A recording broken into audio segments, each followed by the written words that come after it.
एक लाख गुने की बात बताता हूँ, जिसमें आप समझना, ध्यान से समझना। जिंदगी में आपको कभी भी सफलता पाना है, जिंदगी में आपको कभी भी सफलता चाहिए, तो कभी किसी के साथ शरीर बेचकर पैसा मत कमाना। क्या चीज? शरीर बेचकर पैसा मत कमाना। क्यों बोल रहा हूँ ये जानो। एग्जाम्पल लेते हैं बेश्या लोगों का। वो लोग अपना शरीर बेचती हैं, ठीक है, लेकिन जिंदगी में सफल नहीं हो जाती हैं, लेकिन अपने सेक्टर में सफल होती हैं। अपने सेक्टर में उनको कोई हरा नहीं सकता। और उनका शरीर खरीदने वाला कौन, उनको व्यापार में लाने वाला कौन, इस वेश्या समाज की जरूरत को पूरा करने वाला कौन? पुरुष समाज। क्योंकि पुरुष समाज अगर नहीं होता तो वेश्याएं नहीं होती। एक कहानी याद है ना, आम्रपाली, वैशाली, बिहार राज्य के वैशाली इलाके के एक क्षेत्र में, करीबन आज से 1800 साल पहले की बात चल रही, चाहे 2000 साल पहले की बात। एक वैशाली क्षेत्र में आम्रपाली नाम की एक लड़की हुआ करती थी, जिसको नगर वधु का अवार्ड मिला। मतलब इतनी सुंदर थी, इतनी सुंदर थी कि उसको पाने के लिए उधर के जितने भी लोग थे वो मारपीट करने पर तुले हुए थे, वो मारपीट कर लेते थे। लेकिन बाद में हुआ क्या कि उनको नगर वधु बना दिया गया, सबकी वधु, सबकी वाइफ, पत्नी। मतलब जब उनको जिसके साथ रहना चाहती थी उनको वो चूज कर लेती थी, चुन के ले जाने के बाद वो उनके साथ रहेगा, बाकी लोग मुंह देखेंगे, अपना लाइन, अपना टाइम आने का इंतजार करेंगे। और ऐसा ही धीरे धीरे बढ़ते गया, सब लोग पैसा देते गए, वो इतना अमीर हो गई कि बाद में उन्होंने राजा को, आम्रपाली ने राजा को लोन देना चालू कर दिया, कर्ज देना चालू कर दिया कि भैया तुम लो, युद्ध जीतो, बाद में लौटा देना। तो ऐसे ऐसे सब केस वहां पर होने लगे। तो ये इससे हमें क्या समझ में आता है? तो इससे हमें यही समझ में आता है कि कभी किसी के सामने अपने नाक पकड़ लिया हो तो नाक को मत झुकाना, इज्जत को, अपने सिर को मत झुकाना। जिंदगी में सिर्फ दो इंसान के सामने झुकाओ, एक माँ बाप और दूसरा कौन? जो तुम्हारे भविष्य को जन्म देवे।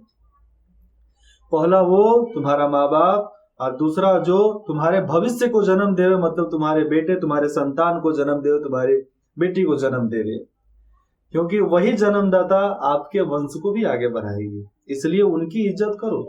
मैं नहीं बोलता हूं उनकी इज्जत नहीं करने, दो चीज की इज्जत करना, माँ बाप और अपनी पत्नी, और बाकी का इज्जत तो आप ऐसा ही कर लोगे। इन दो का इज्जत रखते हो तो बाकी का इज्जत अपने आप तुम रख लोगे।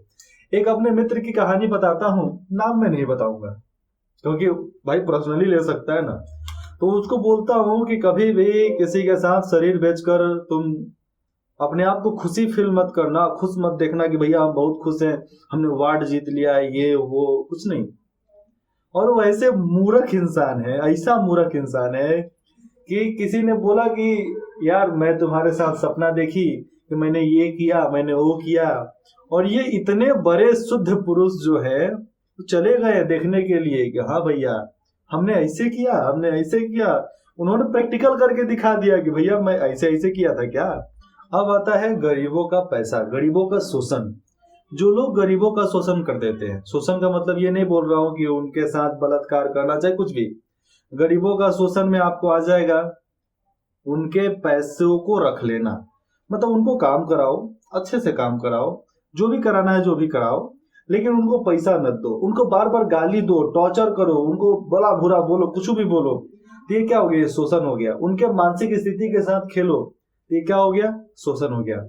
तो ऐसा शोषण आप मत करना, जिंदगी में कभी भी मत करना। अगर जिंदगी में सफलता चाहिए तो हर किसी की इज्जत करो, बड़ा हो छोटा हो, कुछ भी हो, अमीर हो गरीब हो बिचवनिया हो, सबकी इज्जत करो। मैं तो कभी भी ऐसा किसी को फील नहीं होने देता कि कोई हमसे कमजोर है। नहीं भैया, तुम हमसे मजबूत हो, तुम हमसे मजबूत हो, तुम करो, हम तुम्हारे साथ हैं। ऐसा हमें खुद बोलता हूँ, सब किसी से बोलता हूँ कि मैं तुम्हारे साथ हूँ, तुम कर भाई। एक कहावत, एक कहानी नहीं, मेरी कहानी, अपनी कहानी, उसको मैं बताता हूँ। मैं रेवल्स में स्पोकन का पढ़ाई पढ़ने गया था। रेवल्स हमारे इलाके में एक इंग्लिश स्पोकन का क्लास होता है, कोचिंग होता है। तो उस इंस्टीट्यूट में मैं गया था। तो वहां पे एक लड़की थी, लड़की का नाम तो मुझे याद नहीं है। तो उनको बोलने में दिक्कत होता था, मतलब वो इतने सारे लड़के लड़कियों बच्चों को देखकर वो बोल नहीं पाती थी। एक दिन मुझे वो रहा नहीं गया, तो मैंने बोला कि सुनो, घर पे कैसे बोलती हूँ? भाई हो, छोटा भाई हो, चाहे किस कोई भी हो, घर पे बोलती कैसे हो? कितना चिल्लाकर बोलिए, कितना बोलती हैं चिल्लाकर? एकदम चिल्लाकर बोली कि मैं इतना बोलती हूँ। मैंने कहा बस इसी की जरूरत है। तुम याद रखना, सॉरी इसने ने, मैंने बोला आप याद रखना कि आपका भाई पीछे बैठा है, आपका भाई पीछे बैठा है, वैसे चिल्ला कर बोलो, वहां से पोडियम के पास जाओ, चिल्ला कर बोलो, समझ लेना कि तुम्हारा भाई पीछे बैठा है, सुन रहा है। और मेरे को ही बोलो, चिल्ला कर बोलो।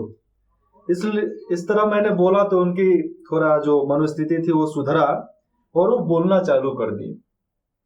मैं वहां पर गया था इंग्लिश स्पोकन में, मतलब इंग्लिश सीखने के लिए। ठीक से इंग्लिश तो सीख नहीं पाया, लेकिन एक बगावत में आ जाता है दुनिया को बदलने की जज्बा, ये मैंने वहां से सीखा, टीचर से सीखा। मतलब वहां पे जो विकी आनंद सर हमारे थे, उनसे मैंने सीखा कि जिंदगी में हर कोई आम जिंदगी जीना चाहता है, तुम स्पेशल हो, अलग जियो, अलग जीना ही चाहिए। और ऐसा नहीं कि मैंने वहां से ही सब कुछ सीखा, मैंने अपने जिंदगी में भी कुछ प्रैक्टिस किए, कुछ रिसर्च किए, रिसर्च के मुताबिक मैंने आगे बढ़ा। तो जिंदगी में कभी आप कुछ करना चाहते हो, अच्छा करना चाहते हो, तो कभी भी किसी का शोषण मत करना, दम कभी मत करना। क्योंकि आप अगर किसी के लिए कुआं खोदते हो, गड्ढा खोदते हो, तो गिरेगा कौन? सबसे पहले आप। कौन? सबसे पहले आप गिरोगे, बाकी सब बाद में गिरेंगे। इसीलिए मैं बोलता हूं, कभी किसी का बुरा मत सोचो, ना ही बुरा कुछ कहो, बस अपना विचार शुद्ध रखो, बस यही काफी है हर किसी के लिए। अपना विचार शुद्ध रहेगा तो हर कोई तुम्हारी पूजा करेंगे, हर कोई तुम्हारी इज्जत करेंगे। लेकिन अगर विचार गलत हो गया, खत्म कहानी। आप गांव में जाओगे, शहर में जाओगे, कहीं भी जाओगे, तो हर किसी के दरवाजे पर लिखा रहता है शुभ और लाभ, शुभ और लाभ। तो केवल दरवाजों पर लिख दे शुभ और लाभ, उससे कुछ नहीं होता है। हमें हर किसी के लिए अपने विचार साफ करने पड़ते हैं, अपने विचार अच्छे करने पड़ते हैं, तब जाकर हमारी मनोस्थिति उस लायक होती है कि हम किसी दूसरे के लिए अच्छा सोच सकते हैं, भला सोच सकते हैं, भला कर सकते हैं। इसीलिए कभी भी जिंदगी में आपको सफलता चाहिए तो कभी किसी के साथ शरीर बेचकर सौदा मत करना, चाहे वो वेश्या हो गई, चाहे गरीबों का पैसा हो गया, चाहे किसी के साथ शोषण।